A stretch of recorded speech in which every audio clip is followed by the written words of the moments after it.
ये मेरे इसी टाइम की दूसरी वीडियो बनाई मैंने, उसी मतलब सेम डे की दूसरी वीडियो बनाई। क्योंकि एक होता है ना, फ्लो होता है कहने का, बहुत सी बातें मन करता है बोल लो, लेकिन अब एक ही बार में कितनी चीज़ें मैं बोल पाऊँगी, टाइम लिमिट होता है। तो कहने का मतलब ये है ना लेडीज़ कि ईश्वर की ना सबसे सुंदर संरचना जो है धरती पे, हम महिलाएं ही हैं, है ना। तो महिलाएं किस लिए हैं कि देखो, जो ममता, जो केयर औरतों के अंदर भगवान जी ने भेजी है ना दे करके, वो किसी और के अंदर नहीं है। हर औरत हर औरत बहुत बहुत बहुत नाजुक है, अंदर से भी बाहर से भी, है ना। तो अगर औरतों को इमोशनली समझ लिया जाए ना, तो बहुत सारी चीज़ें हल हो जाती हैं, परेशानियाँ कभी आई ही ना, मुझे ऐसा लगता है। क्योंकि जैसे मानो ना कि जैसे मान लो कि अभी स्थिति ठीक नहीं है, जैसे इन्हीं का कह लो, मुझे कह रहे हैं कि 2-2.5 साल से काम नहीं है, ये है मैं मानती हूँ, मैंने सारी चीज़ें एग्री की। मैं कुछ एक्स्ट्रा खर्चे भी नहीं करती, मैं शुरू से ही बड़ी कंजूस टाइप की हूँ, मुझे बोलते हैं बहुत से लोग, ठीक है ना। लेकिन अगर इस कंजूसी से मैं मेरे घर को संभाल रही हूँ, तो कोई गलत भी नहीं है इसमें। लेकिन कहीं ना कहीं मेरी भी तो इच्छाएं होती हैं ना, लेकिन मैं अपनी इच्छाओं को पीछे रख के अपनी जिम्मेदारियों को प्रायोरिटी देती हूँ, है ना। तो उस चीज़ का मान तो कम से कम मिलना चाहिए, हर औरत को मिलना चाहिए, है ना। हर महिला अपने घर के प्रति उतनी ही डिवोटेड रहती है। तो ये जो चीज़ें हैं कि भाई नहीं है, काम नहीं है, ये नहीं है वो, तो कहने का मतलब तुम अपनी वाइफ को बिठाओ सामने, उसको सिंपली शब्दों में बोलो कि भाई मेरे पास अभी इतना बजट नहीं है, अगर उसकी कोई डिमांड है तो, नहीं है तो मान लो घर में रोटी के लिए भी पैसे नहीं है, तुम सिंपली बोलो कि अपनी वाइफ से उसका नाम लेके जो भी है कि भाई मेरी अभी ये स्थिति नहीं है, तो आज आज उपवास रख लो, ठीक है। ये भी करने के लिए तैयार हो जाएगी खुशी खुशी, बशर्ते बस तुम्हें बस इतना करने की कोशिश है कि अपने उन शब्दों को तुम किस तरीके से बोल रहे हो उसको, है ना, ईगो दिखाते हुए नहीं। और ये तो सिर्फ मैंने बड़ा छोटा सा एग्जांपल दे दिया, आजकल तो रोटी वगैरह ये सब बहुत मामूली बातें हैं, हर कोई भूखा नहीं सोता आज के डेट में, है ना। तो अगर तुम उसको किसी बड़ी चीज़ के लिए भी मना करते हो ना कि भाई यहाँ नहीं जाना, कभी और चलेंगे, या ये चीज़, ये कपड़े मत खरीद, या ये ज्वेलरी मत खरीद, एक्स वाई जेड कुछ भी अगर उसकी डिमांड है, तुम सिंपली शब्दों में बोलोगे तो वो समझ जाएगी, बहुत अच्छे से समझ जाएगी। तुम अपने ईगो मत दिखाओ बस उसे, है ना। अपना अपना वो जो कहते हैं कि भाई, क्योंकि सब जगह का तो तुम ही फेस कर रहे हो ना, लेकिन यहीं पे आके तुम अपना सब कुछ वो क्यों दिखाते हो कि भाई तू सुन।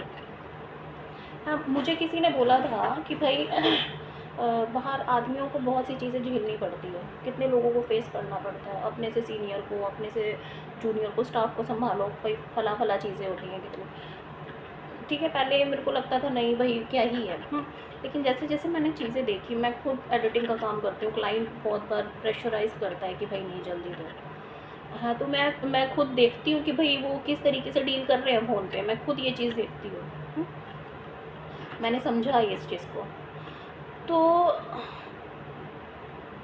तो मतलब अगर तुम अपनी सिचुएशन, कहने का मतलब अपनी सिचुएशन सामने रखते हो, तो सामने वाला ज़रूर समझेगा, ठीक है। चाहे ये मैं वाइफ़ को भी कह रही हूँ, और पुरुषों के ऊपर ही ये बात नहीं लागू होती, ये चीज़ वाइफ़ के ऊपर भी लागू होती है, ठीक है। थोड़ा सा तरीका होना चाहिए बात करने का, समझने का, समझाने का, और ज़िद्दी नहीं होना। शादी का मतलब ही कॉम्प्रोमाइज़ होता है, लेकिन सारी कॉम्प्रोमाइज़ लेडी ही करे, औरत ही करे, मैंने तो नहीं देखा। मैंने तो मेरी दादी को, नानी को, अपनी माँ को माँ की भी स्टोरी बताऊँगी मैं आपको, उससे भी आपको कुछ सीखने को, समझने को मिलेगा, ज़रूर मिलेगा, है ना। तो मैंने तो अपने जीवन में जितनी औरतों को देखा है, सबको ऐसे इसी इसी हाल में देखा है, जैसे मैं कॉम्प्रोमाइज़ करके रह रही हूँ, वैसे ही वो भी कॉम्प्रोमाइज़ करते हुए ही मैंने सुना है, उनकी स्टोरी में मैंने यही सुना है। उन्होंने ऐसे ही सब कुछ मुझको बताया, मेरे को सिखाया भी है। इवन मेरे पापा आज तक मुझे बोलते हैं, इनका झगड़े वाला रुद्रयाल रूप जो है ना, इन्होंने बहुत बार दिखाया मेरे घर में, बुला करके कभी कभी वैसे भी। तो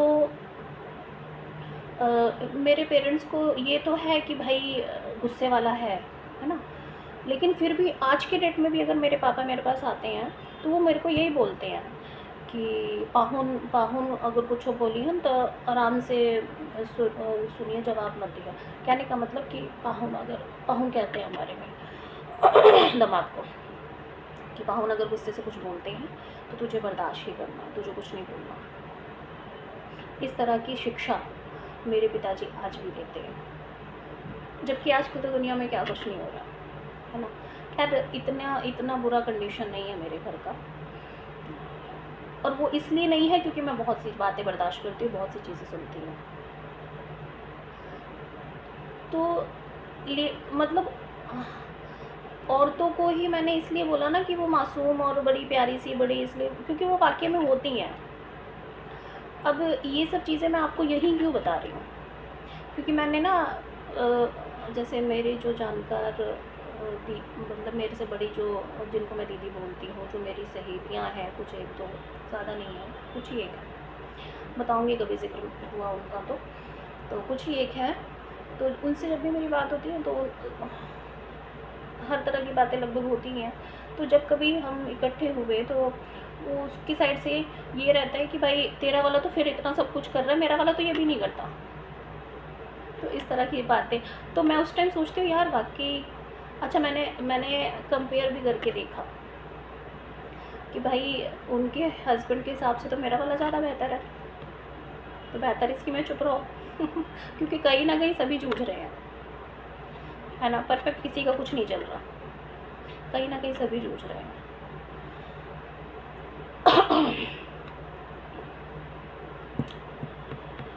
तो बस वही वाली बात है कि भाई देखो, औरतों को भी ये चीज़ है कि भाई धीरे धीरे संयम से अपनी बात रखें वो, ठीक है। उनको समझाने की कोशिश करें। मैं भी रखती थी, मैं 20-22 सालों से यही करती आ रही हूँ, रिस्पॉन्स अभी तक कुछ नहीं मिला, वैल्यू नहीं मिलती है। कहने का मतलब ये होता है कि अब झगड़े हमारे उतने नहीं बढ़ते, बड़ा रुद्र रूप नहीं लेते, पहले लेते थे, जो कि बात पेरेंट्स के घर तक पहुंच जाती थी, इनकी साइड से ही पहुंचती थी, जबकि जैसा कि मैंने आपको बताया पीछे वीडियोज़ में। लेकिन ना अब क्या होता है कि अब मैं चुप हो जाती हूँ अब मैं बहस नहीं करती, अब मैं बहुत शांत हो चुकी हूँ, बहुत ज़्यादा शांत हो चुकी हूँ। तो ये सब चीज़ें हुई। अच्छा, एक काम, एडिटिंग का काम देखो मेरे को बहुत इंटरेस्ट आता है, बहुत ही ज़्यादा इंटरेस्ट आता है मुझे एडिटिंग के काम में, है ना। लेकिन क्या है ना, मैं करना भी चाहती हूँ, लेकिन क्या है देखो, ये क्रिएटिविटी का काम है।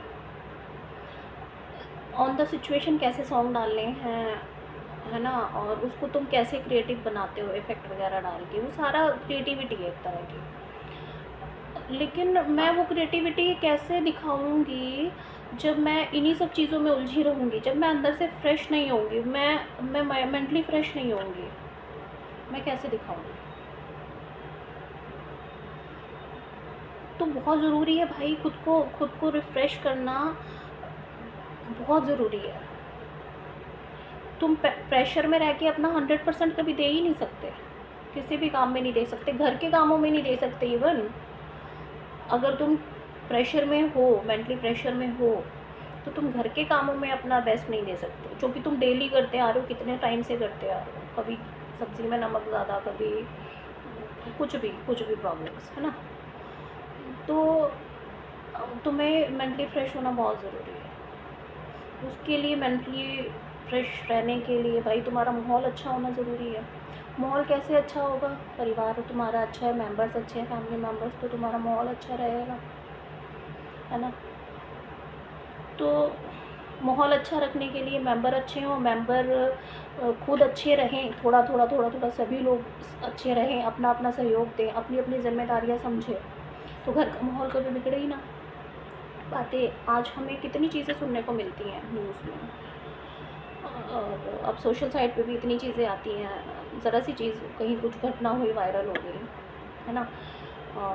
किसी के साथ कुछ गलत हुआ फटाफट वायरल हो जाता है। तो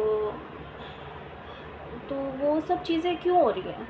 हमारे ये जो हमारा बर्दाश्त करने का जो लेवल है, वो जो ख़त्म हो गया है, होता जा रहा है धीरे-धीरे, वो इसीलिए हो रहा है। हर इंसान सोचता है कि मैं सही हूँ, वो गलत है।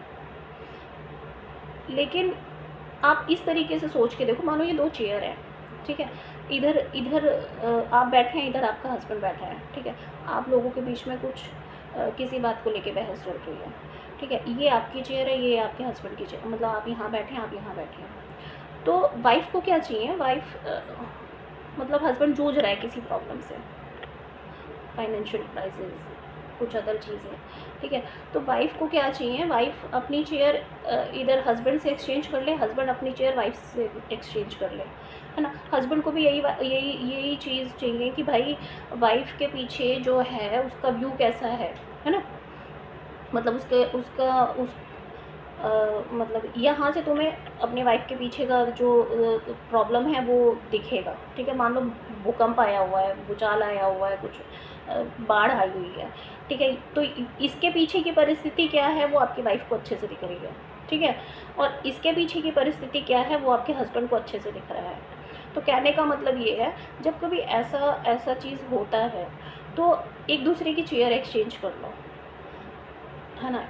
एक्सचेंज चेयर एक्सचेंज करने से होगा ये कि तुम्हें पता चलेगा कि भाई वो एक्चुअल में किस प्रॉब्लम से जूझ रहा है, उसकी ऑन सिचुएशन आपको पता चलेगी। आपको लगता है कि आप सही हो, है ना? ठीक है, आप सही हो सकते हो, वो नहीं कह रही कि वो गलत है ना? लेकिन प्रॉब्लम यहाँ पे भी है, प्रॉब्लम यहाँ पे भी है। तो उस प्रॉब्लम को सॉर्ट आउट कैसे करोगे, वो चीज़ आपको कैसे बड़े धैर्य के साथ एक दूसरे से बातें करके धीरे मतलब स्लोली आपको वो चीज़ें बतानी पड़ेगी, समझानी पड़ेंगी, अपनी अपनी चीज़ें, अपने पीछे की सिचुएशन उनको बतानी पड़ेगी, है ना। तो इस तरह की चीज़ों से चीज़ें बनती हैं, परिवार बनते हैं, तुम्हारी चीज़ें बेहतर रहती हैं।